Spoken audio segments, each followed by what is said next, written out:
आप सबका UGC net 24/7 पे। मैं हूँ Aishwarya Puri. I am back here with yet another success story. और इस बार की सक्सेस स्टोरी मेरे दिल के बहुत ही करीब है, बिकॉज मेरे साथ जो यहाँ ये 99.8 परसेंटाइलर बैठे हैं, दिस जेआरएफ स्कॉलर, ये एक्चुअली मेरे नेबरिंग सिटी से हैं। स्टेट डिफरेंट हो गया लेकिन नेबरिंग सिटी से हैं, so this makes this interview all the more special. And साथ ही साथ मैं आपको बता दूं कि एक साल पहले जब ये मुझसे जुड़े थे तो इन्होंने अपने फर्स्ट ईयर अटेम्प्ट में अपने नेट को क्वालिफाई कर लिया था, और दिसंबर 2025 अटेम्प्ट में इन्होंने अपने जीआरएफ को क्वालिफाई कर लिया है विद 99.8 परसेंटाइल। सो मैं बहुत ही खुशी से स्वागत करना चाहती हूँ यहाँ पर कोमलदीप सिंह का। कोमलदीप सिंह, सत श्री अकाल, वेलकम। सत श्री अकाल मैम। Thank you ma'am. मुझे सबसे पहले ये बताओ कि आपको कैसा लग रहा है, एंड आपके पेरेंट्स का क्या रिएक्शन था आपके रिजल्ट को देख के। मैम जब हमने रिजल्ट देखा तो मतलब फैमिली की आंखों में थोड़ी खुशी के आंसू थे। मुझे तो सच में ही रोना आ गया था, क्योंकि सेकंड अटेम्प्ट में जेआरएफ होना तो थोड़ी बड़ी बात हो जाएगी। तो इसलिए फैमिली और हमारा रिएक्शन बहुत बढ़िया था, क्योंकि बहुत खुश थे फैमिली वाले। सुबह सुबह सभी नींद में थे। मैंने रिजल्ट के साथ जगाया सभी को कि मैंने जेआरएफ क्वालिफाई कर लिया है अभी। अभी ये बात सुनते सुनते ऐसा मुझे लग रहा है मेरी भी आंखें भर आई हैं, बिकॉज मतलब मैं इस मोमेंट को इमेजिन कर रही हूँ ना वे। तो आपके गांव में किसी और का हुआ है जेआरएफ अब से पहले, मतलब? No ma'am. मतलब बोहा नहीं, मानसा डिस्ट्रिक्ट में ही मैंने पहला जेआरएफ किया इंग्लिश में। In English? This needs a special round of applause, and I am sure कि इस वक्त पूरे देश, पूरी दुनिया में जितने भी लोग इंटरव्यू देख रहे होंगे, उन सब के लिए आप एक बहुत ही बड़ी एग्जाम्पल और बहुत ही बड़ी मिसाल बन के साबित हुए हैं। मानसा डिस्ट्रिक्ट पंजाब में इनके first ever JRF in English है। माय गॉड, मुझे खुद ऐसा लग रहा है आपसे बात करते हुए, आपकी कहानी सुनते हुए इस वक्त गूज बम्स आ रहे हैं। तो कोमलदीप, एक बार हमें बता दो क्या है बैकग्राउंड है आपकी स्टोरी, और यूजीसी इंग्लिश सीखने का मन कब बनाया? मैम जब मैं अपनी सेकेंडरी एजुकेशन कर रहा था स्कूल में, तो हमारे ना टीचर हुआ करते थे। वो पंजाबी में उनका मतलब नेट क्वालिफाई था और जेआरएफ था। तो वो बातें किया करते थे कि मेरा ऐसे करके मतलब जेआरएफ है पंजाबी में, नेट क्वालिफाई है। तभी मेरे ना समझ में नहीं आता था कि ये सभी क्या बात कर रहे हैं, कि ये नेट जेआरएफ क्या होता है। तो मैंने एक दिन सर से पूछा कि सर ये नेट मतलब क्या, जेआरएफ क्या होता है। तो उन्होंने मुझे बताया कि जब हम +2 के बाद, सेकेंडरी एजुकेशन के बाद ग्रेजुएशन करेंगे, उसके बाद मास्टर्स करेंगे, तो मास्टर्स में हमारा जो सब्जेक्ट हम आगे लेकर जाएंगे, तो उस पे उसके बेस पे यूजीसी मतलब जो है वो एक एग्जाम लेता है नेट का। तो वो क्वालिफाई करना पड़ता है। इसके साथ हम असिस्टेंट प्रोफेसर के लिए जॉब के लिए अप्लाई कर सकते हैं और पीएचडी कर सकते हैं। तो तब वहाँ पे ना कुछ टीचर हुआ करते थे, उनको मजाक किया करते थे कि पंजाबी में तो मतलब कोई भी जेआरएफ कर सकता है। मतलब मजे की बात तो तब है जब कोई इंग्लिश में या किसी और सब्जेक्ट में जेआरएफ करके दिखाए। तो तब मैंने अपने टीचर से प्रॉमिस किया था कि सर मैं आपको इंग्लिश में जेआरएफ करके दिखाऊंगा। तो जब मेरा रिजल्ट आया तो मैंने सबसे पहले उन टीचर को कॉल किया कि सर मेरा जेआरएफ हो गया, मैंने जो आपसे प्रॉमिस किया था आज मैंने पूरा कर दिया। तो कल उन्होंने मुझे स्कूल में भी बुलाया था मैम, स्टेज में मॉर्निंग असेंबली में। Oh my God! कोमलदीप, आपसे बात स्टार्ट करने से पहले मुझे नहीं पता था कि मैं एक लोकल सुपरस्टार से बात कर रही हूँ। आप तो सबकी नज़रों में एक आइडियल बन गए होंगे, और माय गॉड!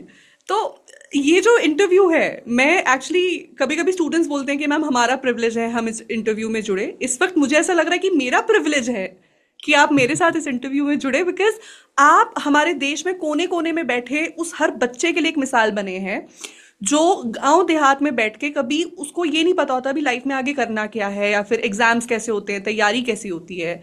और ये हमारी खुशकिस्मती है कि हम एडटेक के थ्रू गांव गांव तक ये एजुकेशनल रेवोल्यूशन लेकर जा सके। और my God, this feels so surreal. आपने मन बना लिया कि यूजीसी नेट इंग्लिश अब मैं इंग्लिश में करके दिखाऊंगा। तो फिर यस आपको मेरी क्लासेस कब दिखी पहली बार, और कब मन बनाया कि टिकेश्वरा मैम की क्लासेस से पढ़ूंगा? मैम मैं ना मतलब रैंडमली सर्च कर रहा था गूगल पे कि मतलब नेट के लिए सबसे बेस्ट कौन रहेगा। तो वहां पे ना टॉप मतलब 5 में आपका नाम आ रहा था कि best teachers for UGC net Aishwarya Puri ma'am. तो मैंने मैम यूट्यूब पे सर्च किया, तो आपकी क्लासेस मैंने फरवरी 2025 में स्टार्ट कर दी थी मैम। तब से मैं आपको देख रहा हूँ। और मैं राइट। एक बात और बताऊं मैम कि एक बार ना मतलब दिसंबर 2025 के पहले आपने एक क्लास में बोला था कि सभी अपनी स्टेट कमेंट करो। हाँ हाँ हाँ हाँ हाँ मैंने हाँ। आपको याद होगा आपने बोला था कि सभी अपनी स्टेट कमेंट करो। याद है तो सभी याद है। कर रहे थे कि यूपी हरियाणा राजस्थान। तो मैंने तब ना सबको देखा, मैंने पंजाब कमेंट किया, तो मैं सबकी स्टेट देख रहा था, तो मैंने देखा कि सभी यूपी है, पंजाब, राजस्थान से हैं। मैम अकेला स्टूडेंट था जिसने पंजाब कमेंट किया था मैम। तब भी मुझे शौक लगा था कि पंजाब से कोई भी नहीं है जो यूजीसी नेट की तैयारी कर रहा है। मैं बहुत आप शौक हुआ था तब तो। आप तो रिप्रेजेंटेटिव हो गए हैं मुझे ऐसा लग रहा है, और पंजाब में इंग्लिश लिटरेचर के अराउंड एक रेवोल्यूशन शुरू करने वाले आप यहाँ से बन गए हैं। और मैम मुझे मैंने हंड्रेड तो परसेंट गारंटी है कि आप लोगों के लिए एक एग्जाम्पल बन चुके हैं इस वक्त। yes, thank you। My God wonderful. तो कोमलदीप मुझे एक बात बताओ। आपने अपनी तैयारी शुरू की, आपने क्लासेस भी देखनी शुरू कर दी, आपने अपनी तैयारी भी शुरू कर दी। अगर एक सॉलिड बैकग्राउंड नहीं है इंग्लिश लिटरेचर में, या इंग्लिश मीडियम से नहीं पढ़े हैं, तो कितना डिफिकल्ट होता है कैसे कैंडिडेट के लिए इंग्लिश में नेट क्वालिफाई करना? मैम डिफिकल्ट नहीं, मैम मेरा भी कोई इंग्लिश से मतलब कोई ज्यादा बढ़िया बैकग्राउंड नहीं था। मैं भी शुरू से सरकारी स्कूल में ही पढ़ा हूँ। बट वो ना हमारी प्रैक्टिस होती है कि जैसे जैसे हम अगर किसी चीज का मन बना लेंगे मैम, तो उतना सब कुछ पॉसिबल हो जाएगा। जब मैंने आपकी क्लासेस स्टार्ट की थी मैम, मेरा लिटरेचर में 1% भी बैकग्राउंड नहीं था। पर धीरे ओके। धीरे आपके मैंने तो मैम यूट्यूब सेशन ही देखे हैं आपके, तब हम्म। से तो मैंने मतलब मैम इतना मतलब वो प्रैक्टिस की, डेली आपकी क्लासेस देखना। अब भी मैम जेआरएफ हो गया, मैम क्लासेस मैं अब भी देखता रहता हूँ, अभी मैंने क्लासेस छोड़ी नहीं है, क्योंकि प्रैक्टिस तो हमेशा चलती रहनी चाहिए मैम, ये रुकनी नहीं चाहिए। अगर ये रुक जाएगी तो हमारा बैकग्राउंड बिल्कुल खत्म हो जाएगा। तो बिल्कुल। मैं एंड हाँ बोलिए।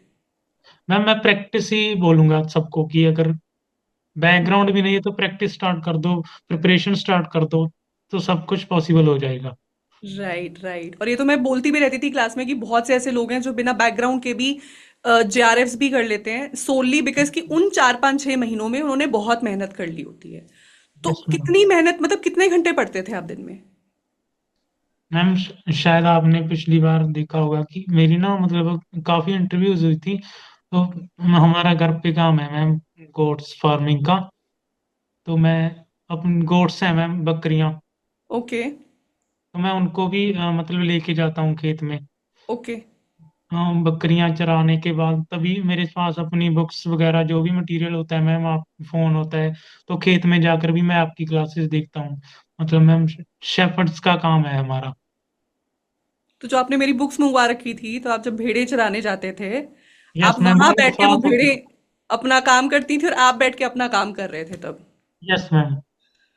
माय गॉड दिस इज मुझे नहीं पता था आज का ये इंटरव्यू इस डायरेक्शन में जाने वाला है, बट मैं एक्चुअली, मतलब लिटरली मेरा हार्ट एक्साइटमेंट से भर गया है, मेरे बॉडी पे गूज बम्स हैं। और मैं बहुत, I feel like I am sitting in the presence of greatness right now. ये इतना इंस्पायरिंग है कोमल, ये इतना इंस्पायरिंग है। एंड जितने भी लोग हमारे सेशन को देख रहे हैं, आप सब लोगों को, you I am sure you can see how literally moved, physically moved I am because of it. And you should learn from Komaldeep. कोई ऑब्स्टेकल, कोई भी घटना, कोई भी सिचुएशन आपको आपके गोल्स तक पहुंचने से नहीं रोक सकती। और एक ये आज भेड़ चराने वाला लड़का जो कह रहा है कि मैं अपने घर का काम करता था, मैं वो उसको एक इम्पेडिमेंट की तरह नहीं लिया, उसने उसमें अपने टाइम को यूटिलाइज किया कि मैं, मुझे अपने घर का काम करना है तो जितना टाइम मुझे मिलेगा मैं बैठ के पढ़ाई करूंगा, मेरे पास मेरा फोन है, मेरे पास मेरी किताबें हैं। जब टेक्नोलॉजी नहीं हमें रोकती तो हम क्यों रुकें? Yes ma'am. कमाल कमाल। तो जब आप पढ़ रहे थे कोमल, एक बात बताओ, सबसे डिफिकल्ट आपके लिए कौन सा पोर्शन था? जैसे किसी को इंडियन लिटरेचर डिफिकल्ट लगता है, किसी को थियोरी डिफिकल्ट लगती है, लिंग्विस्टिक्स लगता है। आपकी स्ट्रेंथ्स और वीकनेसेस क्या क्या थी? मैम मेरा मतलब लिटरेचर तो मेरा मतलब सारा बढ़िया था, लिटरेचर तो मेरा हो गया था। जब मुझे ना थोड़ा डिफिकल्ट लगता था लिंग्विस्टिक मैम, क्योंकि वो लिटरेचर तो चलो हम मास्टर्स में भी करते हैं, जब बैचलर में भी कर लेते हैं, बट जो हमारा लिंग्विस्टिक होता है ना, ना तो हमें बैचलर्स में पढ़ाया जाता है ना ही मास्टर्स में, तो उसमें थोड़ी प्रॉब्लम आती थी। बाकी मैम जब आपकी क्लासेस स्टार्ट कर दी तो वो भी हमारा दूर हो गया था। लिंग्विस्टिक अब भी मेरा बढ़िया है मैम। लिंग्विस्टिक में मेरा एक भी क्वेश्चन गलत नहीं हुआ मैम, सारे सही है। और इस बार जितने भी। लिंग्विस्टिक्स का ही ज्यादा डिफिकल्टी थी स्टूडेंट्स को, और यस उसी मैम। पेपर में आपने, जो आपका वीकनेस था वही डोमिनेटेड पेपर था, और उसी में आपने जेआरएफ यस ले मैम। लिया। मैंने देखा मैम, लिंग्विस्टिक में मेरा एक सिंगल क्वेश्चन भी गलत नहीं था, सारे क्वेश्चन सही थे। That's just brilliant. And what about paper one, Komaldeep, paper one कैसा था आपका? पेपर वन में मैम मेरा बहुत बढ़िया गया था, 80 मार्क्स हैं पेपर वन में मेरे, 40 और ये, क्वेश्चन आए थे। क्या आपको लगता है कि अगर पेपर वन में आपके 60-65 मार्क्स होते तो आपका जेआरएफ हो पाता?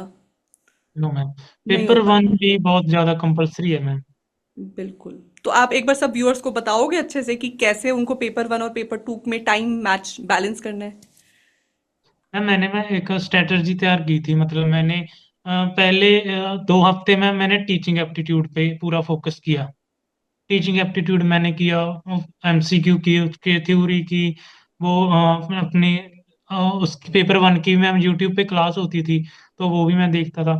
उसके बाद मैंने डीआई और रीजनिंग मैथ वो सारा कंप्लीट किया 1 महीने में। तो क्योंकि टाइम थोड़ा रह जाता है मैम, 2-3 महीने ही होते हैं, तो जल्दी जल्दी में सब करना पड़ता है। करेक्ट, उसके बाद करेक्ट। मैम हायर एजुकेशन किया, फिर अपना रिसर्च एप्टीट्यूड, आईसीटी, ये सारे टॉपिक मैंने मैम अपने अड्डा 247 के चैनल पे देखे थे। वहीं पे मैंने एमसीक्यू के थ्रू ये सारे टॉपिक क्लियर किए हैं। Wonderful, wonderful, I am so happy actually, wonderful. And revision का क्या रोल था? मतलब एक बार सिलेबस कब तक पूरा कर लिया था, और रिविजन्स कब स्टार्ट किया आपने? मैंने सिलेबस तो मेरा, क्योंकि जून वाले अटेम्प्ट में पूरा हो गया था लगभग। इसके बाद मैंने दिसंबर वाले के लिए तो सिर्फ रिवीजन ही की है, हम्म, जो भी मेरे पास टाइम था, क्योंकि बीच में मास्टर्स के एग्जाम भी आ गए थे मैम। हम्म, उसके लिए भी फिर प्रिपेयर प्रिपेयर करना पड़ता था, तो हम्म। कॉलेज का और घर के काम का सभी को मेंटेन करके चलना पड़ता था। तो ये 3-4 महीने तो मैंने सिर्फ प्रॉपर रिवीजन ही किया मैम, नया कुछ नहीं किया था इसमें। और बाकी जो यूट्यूब पे सेशन होते थे हमारे, वो लगाता रहता था मैं। आपके पास बहुत कुछ था करने को, घर की जिम्मेदारी भी थी, कॉलेज की पढ़ाई भी थी, उसके साथ ये भी था। इस सब के साथ आपने कंसिस्टेंसी दिखाई, आपको लगता है मतलब कंसिस्टेंसी का रोल रहा है यहाँ पे आपकी सक्सेस में? यस मैम, अगर हम टाइम मैनेजमेंट और कंसिस्टेंसी करके चलेंगे तो हम पक्का कुछ ना कुछ अचीव करके जाएंगे। ये नहीं है कि हम, अगर टाइम मैनेजमेंट नहीं होगा तो हम कुछ अचीव नहीं कर पाएंगे मैम। बिल्कुल, बिल्कुल। अब दो चीजें पूछना चाहती हूँ, क्वेश्चंस में थोड़ी मतलब नेगेटिव वाले क्वेश्चंस हैं। पहला ये कि कैसे समाज हम पे विश्वास नहीं रखता, कैसे लोग हमें बोलते हैं कि तुझसे हो नहीं पाएगा, तू ये कर नहीं पाएगा। और दूसरा, इस बार पेपर भी हमारा बहुत डिफिकल्ट आया था। Yes ma'am. आपको किसी चीज ने परेशान किया, मतलब किसी कोई ऐसा फ्रेंड या रिश्तेदार जिसने कहा हो कि क्या हो जाएगा तुझसे, क्या कर लेगा तू? मैम मेरा ना शुरू से यही स्ट्रेटजी रही है कि अगर मुझे किसी ने किसी चीज में चैलेंज कर दिया तो मैं पक्का वो करके ही दिखाता हूँ। जब मेरा जून में नेट हो गया था मैम, तो मुझे कईयों ने बोला कि ये नेट तो हर एक ही कर जाता है, नेट का क्या है, 140 पे नेट हो जाता है तुम्हारा। मैंने कहा कि चलो कोई बात नहीं, ये कौन सा, वो हमारे पंजाबी में कहते हैं ना कि मैम ये कौन सा कुंभ का मेला है हाँ। कि टाइम बाद आएगा। मैंने कहा 3 मंथ में फिर पेपर आ जाएगा, तब देख लेना। तो मैंने मैम बोला था कि ये जो बोल रहे हैं ना कि ये कास्ट की वजह से तुम्हारा हो जाता है, या ये है कि कम मार्क्स में ही तुम्हारा नेट हो जाता है, तो मैंने कहा मैं ये पीछे छोड़ना है। तो फिर मैंने देखा कि इस बार मैंने जर्नल, जब अपनी कास्ट के थ्रू एग्जाम में नहीं गया था, मैंने सोचा कि मैं सबसे ऊपर जाके मतलब क्वालिफाई करूंगा, कोई मुझे ये ना बोल दे कि तुमने कास्ट की वजह से अपना पेपर जो है वो क्वालिफाई किया है। तो मुझे मैम बस इसी चीज का चैलेंज मिला था एक लड़के से कि तुम्हारा तो कास्ट की वजह से हो जाता है, कम मार्क्स पे हो जाता है। तो मैंने उसी चीज चैलेंज को लेके चला, तो मेरा मैम मैंने कास्ट और सब चीजों को पीछे छोड़ के जो पेपर क्वालिफाई किया था। मुझे ऐसा लग रहा है मेरी बोलती बंद हो रही है इस वक्त। मुझे पता नहीं मैं क्या बोलूं इस बात पे। आपके पास एक रिजर्वेशन का सर्टिफिकेट था, आपने चैलेंज के लिए उसको लगाया नहीं, और आपने जनरल की सीट से फाइट करके, और आपके 208 मार्क्स बने हैं 30, यस मैम। 300 में से यस मैम। 99.8 परसेंटाइल है आपका। Yes ma'am. My God, my God, this is outstanding, this is brilliant. Komaldeep, my God, आप जैसा एडोमेंसी, आप जैसा दृढ़ संकल्प, आप जैसी डिटर्मिनेशन अगर किसी के पास है ना, वो कुछ से कुछ भी कर सकता है, कुछ भी कर सकता है अपने जीवन में। और मुझे अब लगता है पता है, आपको यहाँ रुकना नहीं चाहिए, आपको बड़े से बड़ा चैलेंज लीजिए अपनी लाइफ में, बिकॉज आपके अंदर वो है, आप कुछ भी ठानेंगे आप उसको करके दिखाएंगे। तो क्या प्लान है आपका नेक्स्ट, मतलब यूपीएससी वगैरह देना चाहते हो आगे इंग्लिश लिटरेचर से? यस मैम, अभी यूपीएससी का चैलेंज दिया है उसी लड़के ने। मैंने कहा कोई बात नहीं, देखते हैं। तो वो भी मुझे कर तो रहा है मैम, मैं भी करूंगा। तुम्हारे लिए खास मुझे फिर इस साल से यूपीएससी पढ़ाना भी स्टार्ट करना पड़ेगा इंग्लिश ऑप्शनल से। पक्का मैम, आप स्टार्ट कीजिए। स्टार्ट करती हूँ मैं फिर, और मेरा पहला सिलेक्शन तुम बनोगे। Thank you ma'am. Oh my God, this is so exciting. So good to talk to you. So Komaldeep, यार एक ये बात बताओ प्लीज कि जैसे बहुत सारे ऑब्स्टेकल्स, बहुत सारे इम्पेडिमेंट्स थे आपकी जर्नी में, बट आपने उनमें से किसी भी चीज को अपने रास्ते की एक अड़चन नहीं बनने दिया, आप रुके नहीं। यस लेकिन मैम। ये सब चीजें होने के लिए एक कंसोलिडेटेड वे में कंसेप्चुअल क्लैरिटी होना, मटेरियल का होना, अच्छे क्वेश्चन से प्रैक्टिस होना भी बहुत जरूरी है। सो मेरी क्लासेस, मेरी बुक्स ने कैसे हेल्प किया आपको इस जर्नी में? मैम मैंने ना जून वाले अटेम्प्ट में तो सिर्फ आपकी मतलब वो देखी थी, अपना यूट्यूब सेशन देखा था। उसके साथ मेरा नेट क्वालिफाई हो गया, तो मैंने सोचा मैम कि यूट्यूब सेशन सिर्फ दिन में एक बार आता है 7 बजे। तो मैंने सोचा कि पूरा दिन किसी चीज से रिवीजन करना हो तो वो और ज्यादा बढ़िया हो जाएगा। फिर मैंने मैम आपकी बुक ऑर्डर की। वो बुक्स के साथ मैंने क्रोनोलॉजी वाली और जो 4 वॉल्यूम वाली बुक्स थी, वो सारी मैंने ऑर्डर की थी, और वो 3-4 दिन में मेरे पास आ गई थी। तो फिर वो मैंने मैम कंसेप्चुअल क्लैरिटी के लिए वो सारी वाली बुक्स पढ़ी थी। उससे कंसेप्ट मेरे क्लियर हो गए और थ्योरी बेस मेरे पास मटेरियल आ गया था। और उसके बाद एमसीक्यू के लिए मैम आपका यूट्यूब सेशन वो, तो मतलब उसके लिए तो मैम आपका जितना थैंक यू करें उतना कम है मैम। अच्छा, क्यों, क्या आपने क्या ऐसा खास क्या था यूट्यूब क्लासेस में, मतलब? मैम यूट्यूब क्लासेस में आपको देखिए कि मेरे जैसे स्टूडेंट जो मतलब पेड क्लासेस में नहीं मतलब अपना एनरोल करवा सकते, तो वो यूट्यूब सेशन में मैम इतना ज्यादा आपने मतलब डीप करवाया। एक एक मतलब 1 घंटे या 1.5 घंटे की क्लास होती थी मैम। उसमें तो हम जो आप अपना मतलब क्वेश्चन को एक्सप्लेन करना, फोर मतलब फोर फोर टाइप्स को आप एक्सप्लेन करते थे कि इसका ये क्यों है, ये क्यों नहीं है, और ये क्यों आना चाहिए, ये क्यों नहीं आना चाहिए। और जो क्रोनोलॉजी वाले होते थे मैम, उसने आपने जो ट्रिक्स बताई थी वो सारी ट्रिक्स हमने यूज की। और जो आपने कंसेप्ट क्लियर कराए एमसीक्यू क्लासेस में, और वो भी मैम बिल्कुल फ्री में, कोई 1 भी रुपया नहीं लिया आपने। तो परमात्मा ही मैम आपको बहुत हेल्दी लाइफ और हैप्पीनेस देगा हमेशा। Thank you so much. मैं मतलब मुझे बहुत ज़्यादा खुशी हो रही है सुन के, बिकॉज इस कंपनी को ज्वाइन करने का मेरा मतलब पर्पस भी ये था, क्योंकि जब मैं इस कंपनी में आई तो यहाँ पर ये हमारा चैनल ही नहीं था। मतलब हमने आके लिटरली चैनल जैसे स्टार्ट किया 3 साल पहले। अड्डा का ये मोटो है स्टार्टिंग से, affordable education, accessible education, quality education, कि गांव गांव तक, गली गली तक, शहर शहर तक हमारी क्लासेस पहुंचे, हमारे टीचर्स पहुंच जाएं, और वो सभी स्टूडेंट्स के लिए अफोर्डेबल हो, और सबको एक्सेस मिले क्वालिटी एजुकेशन का। इतनी क्वालिटी कि मतलब घर बैठे बैठे एक हमारा स्टूडेंट वो अपनी सारी ऑब्स्टेकल्स को पार करके आज 99.8 परसेंटाइल से जेआरएफ कर रहा है। Thank you Komaldeep, thank you so much मुझसे बात करने के लिए। Thank you thank so you. Much मेरे साथ कनेक्ट करने के लिए। और मैं अब मतलब मैं इस वक्त आई थिंक आज का मेरा दिन बहुत इंस्पायरिंग, मैं बहुत इंस्पायर्ड फील कर रही हूँ। मुझे अब लग रहा है कि मुझे भी अब कुछ और बहुत बड़ा कर देना चाहिए। मुझे आपके साथ बात करते हुए लग रहा है कि मैंने कुछ नहीं किया अभी तक, मतलब मैंने इतनी शिद्दत से, मुझे लगता है मैंने कुछ सोचा ही नहीं कभी अपनी जिंदगी में, कि चैलेंज ले लिया, उसको दिल पे ले लिया और अब ये करके ही दिखाना है, ऐसे वाली बातें। ये तो आज के टाइम बहुत लोग डिस्ट्रैक्टेड हैं, पूरे पूरे दिन फोन पे लगे रहते हैं और डिस्ट्रैक्शंस में उलझे रहते हैं। आपने अपने टाइम को 100% यूटिलाइज किया है। So salute to you, and thank salute to you the ma'am. Parents जिनके बच्चे हैं आप। मतलब क्या कमाल की परवरिश हुई है आपकी। और तो बताओ ना, जब घर पे गांव में आपके, आपने जाके सरपंच वगैरह किसी को भी दिखाया अपना रिजल्ट कि भाई यस जेआरएफ? मैम, जो भी हमारे यहाँ एमसी होते हैं मैम, मेंबर ऑफ काउंसिल, जी। मतलब उन्होंने सभी ने कॉन्ग्रेचुलेशन दिए मैम मुझे। वो मैं बस। उनके दफ्तर में भी गया था मार्केट कमेटी के, तो जी। उन्होंने वहां पे भी मुझे वो बहुत अप्रिशिएट किया था मैम। और घर वाले हैं मैम, मम्मी डैडी और मेरे दादी हैं, वो तीनों कभी भी मन मतलब उन्होंने स्कूल का चेहरा भी नहीं देखा होगा। अब जब कभी मैं बुक्स के थोड़ा साइड में होता हूँ ना, जब कोई घर का काम कर रहा हूँ, वो बिल्कुल अनपढ़ है मैम, वो फिर भी मुझे कहते रहते हैं कि पढ़ लो, घर के काम में इतना ध्यान मत दिया करो, पढ़ लो। मैं मैम देख सोचता हूँ कि ये बिल्कुल अनपढ़ है, इनको पढ़ाई के बारे में कुछ पता नहीं, मतलब ये मुझे फिर भी फोर्स करते हैं कि पढ़ ले, क्योंकि मैम उन्हें पता है कि ये मतलब कुछ ना कुछ अचीव कर जाएगा, इसी के और साथ हमारी मैम।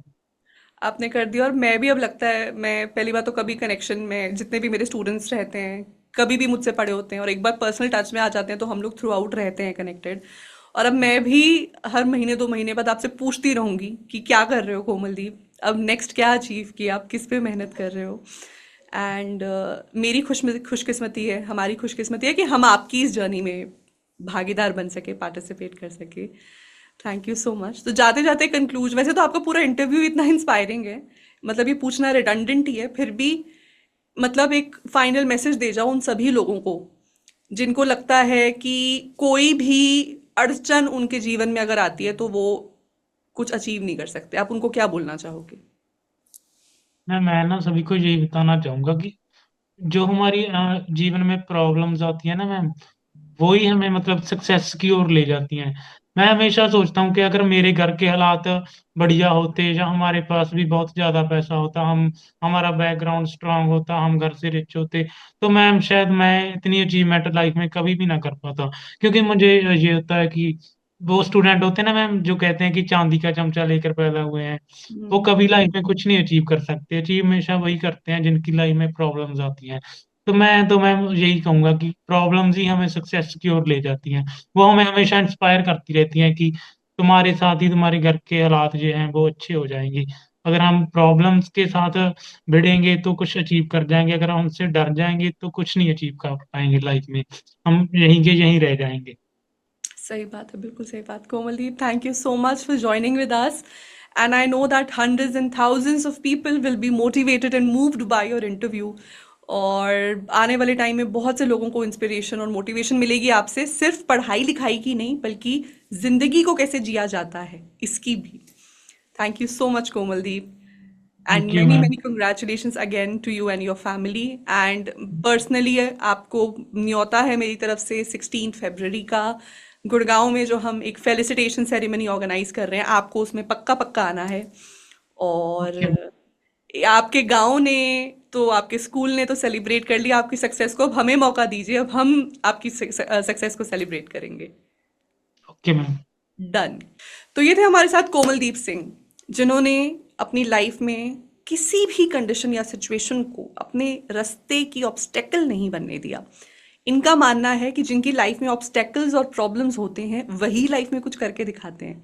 और बिल्कुल सही बात कही उन्होंने, क्योंकि जो उनकी इंस्पिरेशंस एंड मोटिवेशंस हैं उन्होंने हमें भी मोटिवेट कर दिया है। और मेरी खुशकिस्मती है कि मेरी क्लास समहाउ इन तक पहुंच गई, और अपनी लाइफ के सभी ऑब्स्टिकल्स को ओवरकम करते हुए इन्होंने मेरी क्लासेस और मेरी बुक्स के साथ रेगुलरली ये बने रहे, और आज ये इतने बड़े मुकाम पे हैं कि पूरे डिस्ट्रिक्ट में पहला जेआरएफ है इंग्लिश से। और ये मोटिवेशन ना कि सिर्फ अपने डिस्ट्रिक्ट के और बच्चों के लिए बनेंगे लेकिन हम सब के लिए भी बनेंगे। और क्लियरली मेरे लिए बहुत ही इमोशनली एंड मूविंग इंटरव्यू रहा है ये, सिर्फ इस सेशन का नहीं, आई थिंक पिछले 3 सालों में अब तक का one of the most moving and inspiring and emotional interviews रहा है। And let's all just learn from him. Thank you, have a good day. Thank you ma'am.